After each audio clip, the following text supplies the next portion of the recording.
का नाम था नवगढ़। चारों तरफ हरे भरे पेड़, कल कल बहती नदी और खेतों में मेहनत करते किसान। देखने में गांव बेहद शांत और सुखी लगता था, मगर उसके ऊपर एक खौफनाक साया मंडराता रहता था, जंगल का शेर। वो शेर बहुत बड़ा और ताकतवर था। उसकी दहाड़ इतनी भयानक थी कि सुनकर ही औरतें बच्चे कांप जाते थे। गांव वाले कहते थे, ये शेर इंसानों का मांस छक चुका है, अब इसका लालच कभी खत्म नहीं होगा। हर दूसरे तीसरे दिन कोई न कोई चरवाहा, लकड़हारा या खेत में काम करने वाला आदमी जंगल से गायब हो जाता। लोग मान चुके थे कि ये शेर उनकी मौत का देवता है। गांव में एक डर का माहौल था। सूरज ढलते ही सब अपने घरों के दरवाजे बंद कर लेते। कोई जंगल की तरफ न जाता, और अगर जाना भी पड़ता तो हमेशा झुंड में जाते। उसी गांव में एक लकड़हारा आदर्श रहता था। वह दुबला पतला, साधारण कपड़े पहने, हाथ में कुल्हाड़ी लिए वो रोज जंगल में लकड़ी काटने जाता।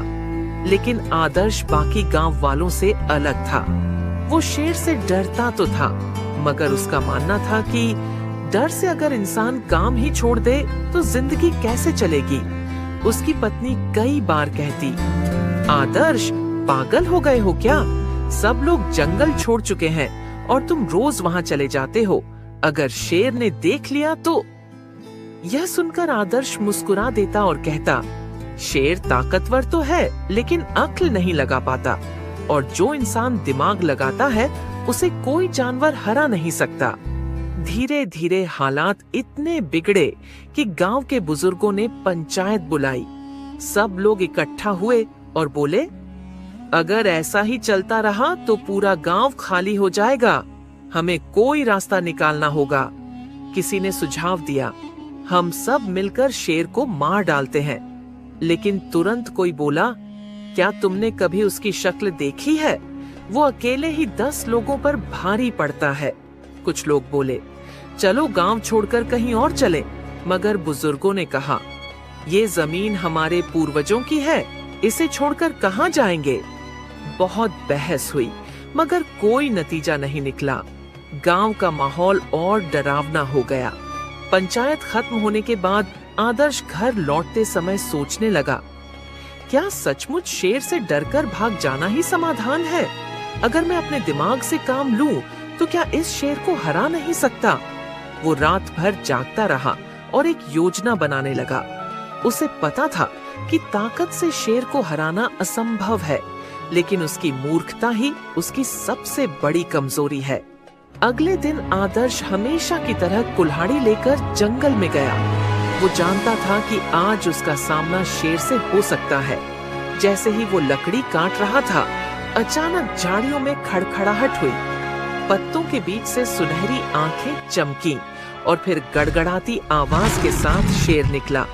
शेर दहाड़ा और बोला, ओ लकड़हारे, ये जंगल मेरा है। यहाँ की लकड़ी, यहाँ का शिकार सब मेरा है। तूने हिम्मत कैसे की मेरे इलाके में कदम रखने की? आदर्श का दिल जोर जोर से धड़क रहा था, मगर उसके चेहरे पर डर नहीं था। उसने गहरी सांस ली और बोला, महाराज, आप सही कह रहे हैं, ये जंगल आपका है। मैं तो बस एक गरीब आदमी हूँ, रोजगार के लिए यहाँ आता हूँ। लेकिन अगर आप चाहें तो मैं आपके लिए काम कर सकता हूँ। शेर चौंका और पूछा, काम? कैसा काम? आदर्श ने कहा, मैं रोज रोज शिकार पकड़कर आपको दे सकता हूँ। आपको खुद मेहनत करने की जरूरत नहीं होगी, बस आप मुझे छोड़ दें। शेर ने सोचा, ये इंसान डरपोक नहीं लगता, मगर अगर ये सच में मेरे लिए शिकार लाए तो मुझे मेहनत नहीं करनी पड़ेगी। उसने आंखें तरेरी और कहा, ठीक है लकड़हारे, अगर तूने रोज मुझे शिकार ला कर दिया तो मैं तुझे छोड़ दूंगा।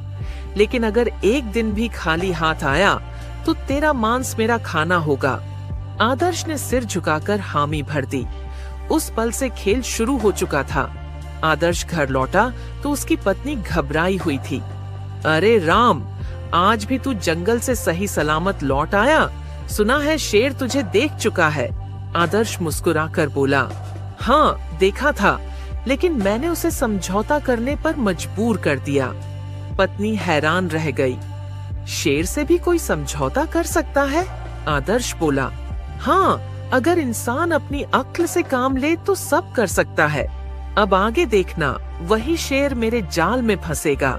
अगले दिन आदर्श ने सोचा, अगर मैं शेर को रोज इंसानी शिकार दूंगा तो गांव वाले मुझ पर शक करेंगे।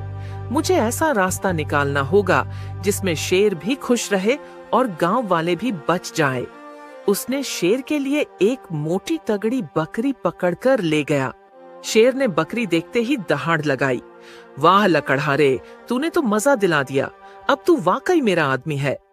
आदर्श ने हाथ जोड़कर कहा, महाराज, मैं तो बस आपकी सेवा कर रहा हूँ, लेकिन ध्यान रहे, असली ताकत सिर्फ आपके पास है। शेर गर्व से हंसा, सही कहा, जंगल का राजा मैं हूँ।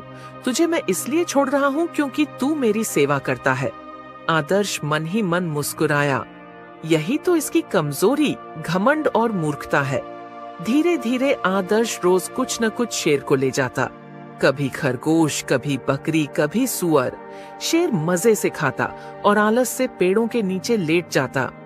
गांव वाले यह देखकर हैरान थे। ये कैसे हो सकता है? जहां शेर के डर से कोई पास नहीं जाता, वहां आदर्श रोज जाता है और सही सलामत लौट आता है। कुछ लोग तो पीछे पीछे गए और देखा कि आदर्श सचमुच शेर को शिकार खिला रहा है। गांव में अफवाह फैल गई, आदर्श ने शेर से दोस्ती कर ली है। कहीं ऐसा न हो कि शेर को इंसान का स्वाद दिलाकर वो हम सबको ही खतरे में डाल दे। गांव की पंचायत में फिर चर्चा हुई। कुछ लोग बोले, आदर्श गद्दार है, वो शेर को ताकतवर बना रहा है। मगर कुछ समझदार बुजुर्ग बोले, नहीं, हमें जल्दीबाजी नहीं करनी चाहिए। हो सकता है आदर्श के मन में कोई चालाक योजना हो। एक शाम शेर आलस से डकार लेते हुए बोला, लकड़हारे, अब मैं इन छोटे मोटे जानवरों से ऊब गया हूँ। मुझे कुछ बड़ा चाहिए, कोई इंसान।